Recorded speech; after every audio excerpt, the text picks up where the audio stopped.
حضرت ابن عباس رضی اللہ عنہ فرماتے ہیں کہ نبی اکرم صلی اللہ علیہ وآلہ وسلم نے فرمایا کہ شفا 3 چیزوں میں ہے: پچنا لگوانے میں، شہد پینے میں اور آگ سے داغنے میں، مگر میں اپنی امت کو آگ سے داغنے سے منع کرتا ہوں۔ صحیح البخاری حدیث نمبر 5681۔ حضرت عبداللہ بن مسعود رضی اللہ عنہ فرماتے ہیں کہ میں نے نبی اکرم صلی اللہ علیہ وآلہ وسلم سے پوچھا، اللہ تعالیٰ کے نزدیک کون سا عمل سب سے زیادہ پسندیدہ ہے؟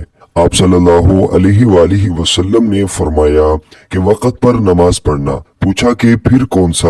فرمایا کہ والدین کے ساتھ اچھا سلوک کرنا۔ پوچھا پھر کون سا؟ فرمایا کہ اللہ کے راستے میں جہاد کرنا۔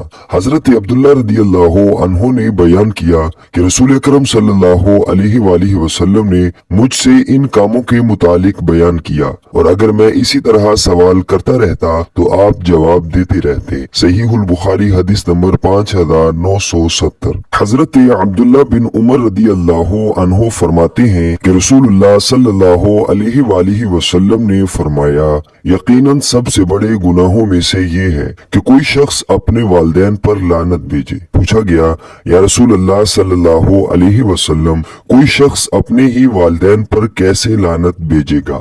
رسول اکرم صلی اللہ علیہ وآلہ وسلم نے فرمایا کہ وہ شخص دوسرے کے باپ کو برا بھلا کہے گا تو دوسرا بھی اس کے باپ کو اور اس کی ماں کو برا بھلا کہے گا۔ صحیح البخاری حدیث نمبر 5973۔